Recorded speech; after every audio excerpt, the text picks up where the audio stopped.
जय हिंद। रांची के एक पॉश इलाके में रहने वाली एक आईएएस अधिकारी पूरे रुतबे के साथ अपने घर में रहा करती। घर के बाहर सिक्योरिटी गार्ड मौजूद रहता और साथ में सरकारी गाड़ी, ड्राइवर, रसोइया, पूरी फैसिलिटी जो कि एक असिस्टेंट कमिश्नर या एसडीएम पद के व्यक्ति को होती है, वही पूरा तामझाम लेकर ये आईएएस अधिकारी घूमा करती। सोसाइटी के लोग इन्हें काफी इज्जत की नजर से देखा करते। आमतौर पर सरकारी कार्यक्रमों में अक्सर इन्हें वहां पर देखा जाता। जिले के कई अफसर इन्हें देखते भी और साथ में इन्हें देखकर इनका परिचय पूछा भी करते। इसके साथ ही जो रिश्तेदार थे वो लड़की की तारीफों के पुल बांधा करते और अपने बच्चों को कहा करते कि देखो तुम भी इसकी तरह आईएएस अधिकारी बन सकते हो। इसके साथ ही अगर किसी व्यक्ति का कोई काम होता तो वो काम लेकर भी इस आईएएस अधिकारी के पास आ जाया करता। तो कुल मिलाकर समाज में एक ऐसा रुतबा जो किसी भी एक आईएएस अधिकारी का होता है, तो उस रुतबे के साथ जीने वाली इस आईएएस अधिकारी के पास एक दिन लोकल थाने की पुलिस जब पहुंची तो जो कुछ उन्हें पता चला वो जानकर भौचक्के रह गए। उनके पैरों तले जमीन निकल गई और फिर जो कुछ हुआ उसने सबको हैरान परेशान कर दिया और सोचने पर मजबूर कर दिया। इस केस के बारे में हम आपसे चर्चा करेंगे, पर सबसे पहले आपसे अपील कि आप लाखों की संख्या में हमारे वीडियोस को देख रहे हैं पर चैनल सब्सक्राइब नहीं कर रहे, इसलिए अगर YouTube पर देख रहे हैं तो फौरन चैनल को सब्सक्राइब करें, बेल नोटिफिकेशन ऑन करें और इसके साथ ही कमेंट करें, वीडियो को ज्यादा से ज्यादा शेयर करें। फेसबुक पर देख रहे हैं तो फेसबुक पेज को लाइक करें, वीडियो को शेयर करें, कमेंट करें। और मैं जानता हूं ये वीडियो आप आखिर तक देखेंगे क्योंकि ये केस एक बहुत ही दिलचस्प केस है और समाज के लिए एक बड़ी सीख देने वाला केस है। अब जगह है झारखंड का रांची। रांची में एक पॉश इलाका है अशोकनगर। अशोकनगर के मकान नंबर C6 की अचानक से घंटी बजती है। घंटी बजने के बाद मकान मालिक घर से बाहर निकलते हैं तो देखते हैं कि अपने दल बल के साथ एक अधिकारी दरवाजे के बाहर खड़ी है। शुरुआत में मकान मालिक को लगता है कि कहीं उन्होंने कोई गैर कानूनी काम तो नहीं किया जिस वजह से यह अधिकारी उनके खिलाफ कोई कार्रवाई करने आई है, पर बाद में पता चला कि इस कथित अधिकारी का नाम मोनिका है जो कि आईएएस अधिकारी हैं। उनके साथ एक ड्राइवर, एक गनमैन मौजूद था। सरकारी गाड़ी से बाहर निकली इस आईएएस अधिकारी को मकान मालिक ने कहा कि आइए आप घर के अंदर चलिए। घर के अंदर बैठकर जब बातचीत होने लगती है तो ये आईएएस अधिकारी कहती है कि मैं आपका घर किराए पर लेना चाहती हूं।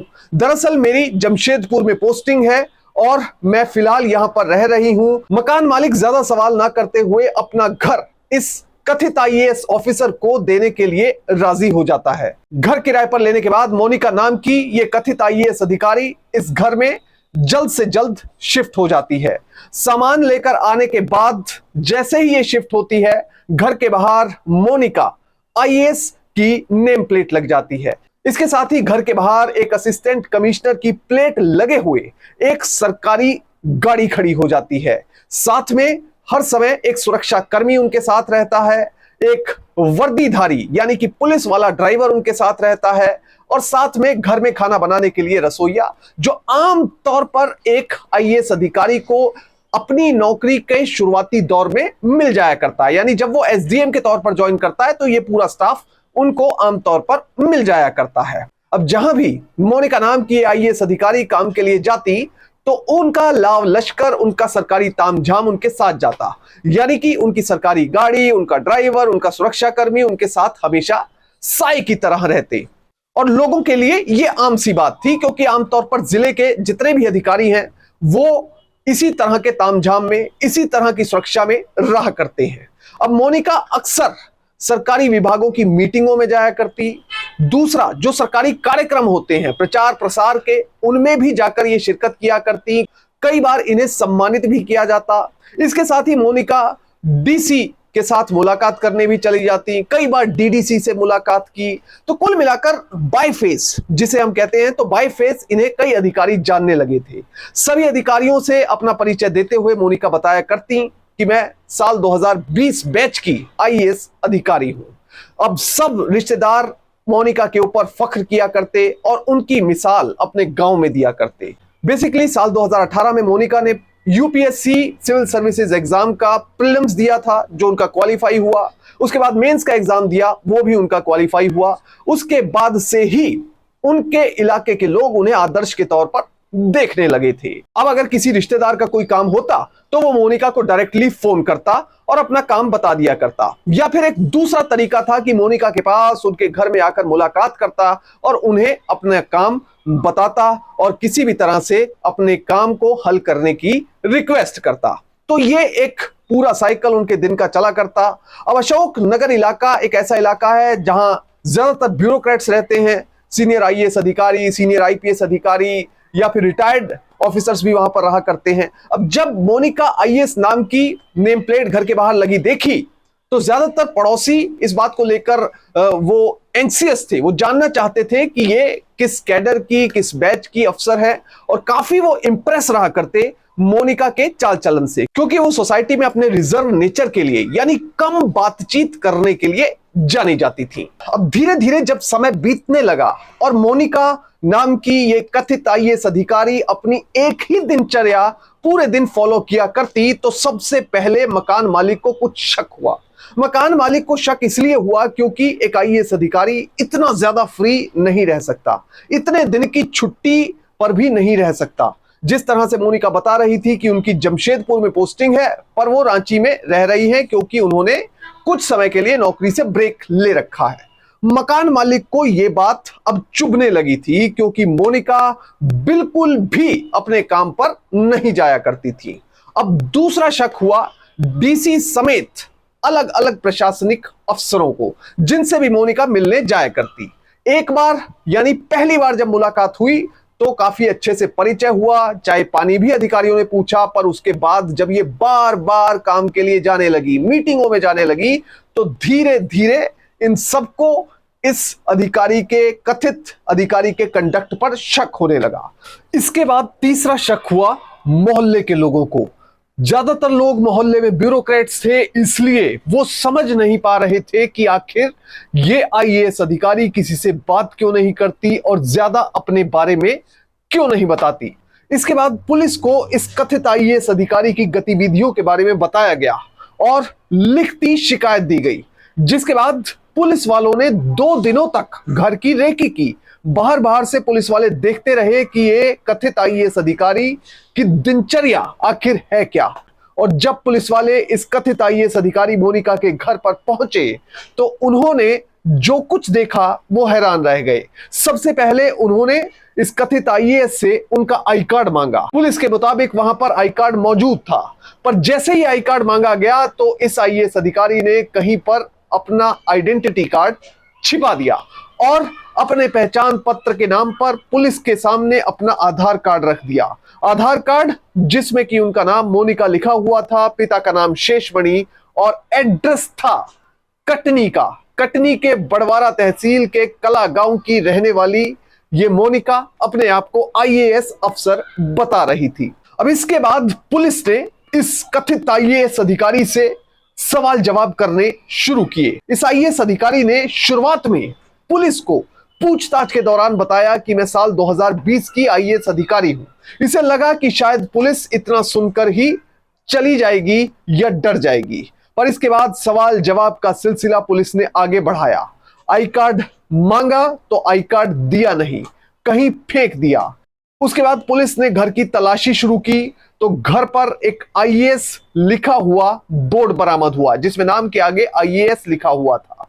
झारखंड सरकार का फर्जी लोगो बरामद हुआ, डिप्टी कलेक्टर का फर्जी लेटर हेड, और इसके साथ ही झारखंड भवन में कमरा बुक कराने के लिए चीफ सेक्रेटरी का लिखा हुआ लेटर ऑफ एंडोर्समेंट, यानी कि जो चीफ सेक्रेटरी है वो आमतौर पर लेटर लिख देते हैं कि हमारे अफसर हैं, इनको कमरा दे दीजिए, तो उनके बिहाफ पर लिखा हुआ लेटर इस कथित आईएएस अधिकारी के पास था। अब पुलिस यहां पर नहीं रुकी, पुलिस ने इस कथित आईएएस अधिकारी के स्टाफ से पूछना शुरू किया। जो बॉडीगार्ड था, सुरक्षा कर्मी था, उससे पूछा कि आपका नाम क्या है। नाम था शशि उरांव, जो कि एक रिटायर्ड आर्मी का अफसर था। उसने कहा कि हमें इन मेम साहब ने यह बताया है कि मैं आईएएस अधिकारी हूं और आप मेरे पास सुरक्षा कर्मी के तौर पर काम कीजिए। दूसरा जो व्यक्ति था जिससे पूछताछ की गई वो था ड्राइवर कोकर आदर्श नगर का रहने वाला था, नाम था राकेश कुमार। उसको भी इस मोनिका नाम की कथित आईएएस अधिकारी ने यही कहा कि मैं एक ब्यूरोक्रेट हूं, मेरे साथ काम कीजिए। तीसरा था रसोइया जो कि नगड़ी का रहने वाला था, नाम था राधा। इसको भी यही कहकर काम पर रखा गया था। तीनों को यही लगता था कि हमारी मालकिन एक आईएएस अधिकारी है। वहीं माता पिता इस लड़की के लिए रिश्ता खोज रहे थे, रिश्तेदार इस पर फख्र महसूस कर रहे थे, पड़ोसी अब तक इसे एक होनहार आईएएस अधिकारी समझ रहे थे। समाज में जहां भी जाती वहां पर रुतबे की नजर से, इज्जत की नजर से इसे देखा जाता। पर पुलिस ने जो कुछ उजागर किया उसने सबके कान खड़े कर दिए। पुलिस का यह दावा है कि यह कोई आईएएस अधिकारी नहीं बल्कि एक फर्जी आईएएस अधिकारी है जो सिर्फ अपनी झूठी शानो शौकत दिखाने के लिए आईएएस बनने का ढोंग कर रही थी। पुलिस ने यह भी वेरीफाई करने की कोशिश की कि क्या इस लड़की ने किसी को कभी ठगा है, नौकरी लगाने के नाम पर या कोई काम करवाने के नाम पर ऐसा कोई सच या ऐसी कोई बात निकलकर सामने नहीं आई। कुल मिलाकर जो बात पता चली वो ये थी कि ये लड़की अपने रिश्तेदारों को, अपने दोस्तों को ये बता चुकी थी कि मेरा यूपीएससी सिविल सर्विसेज का प्रीलिम्स और मेंस क्वालिफाई हो चुका है, जिसके बाद ज्यादातर लोग उसे आईएएस अधिकारी समझने लगे थे। अब ये स्टेटस क्यों मेंटेन करने के लिए इस लड़की ने झूठी शानो शौकत दिखानी शुरू कर दी और अपना पैसा खर्च करके वो लोगों को यह जताया करती कि मैं एक ब्यूरोक्रेट हूं, मैं एक आईएएस अधिकारी हूं। जैसे ही यह भेद खुला, पुलिस ने लड़की को गिरफ्तार कर लिया और उसके खिलाफ मुकदमा कायम कर लिया गया। पुलिस ने आईपीसी की धारा 170, 171, 419, 468 और 471 के तहत इस फर्जी आईएएस अधिकारी के खिलाफ मुकदमा कायम किया है।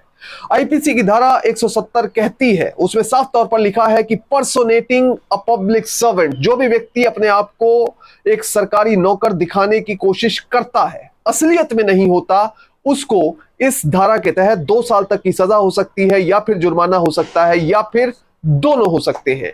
आईपीसी की धारा 171 कहती है कि अगर कोई व्यक्ति कपटपूर्ण इरादे से, यानी कि कोई गलत इरादे से लोक सेवक यानी कि पब्लिक सर्वेंट द्वारा उपयोग की जाने वाली पोशाक को पहनता है, उनकी वर्दी को पहनता है, तो उसे 3 महीने तक की सजा हो सकती है, 200 रुपए जुर्माना हो सकता है या फिर दोनों हो सकते हैं।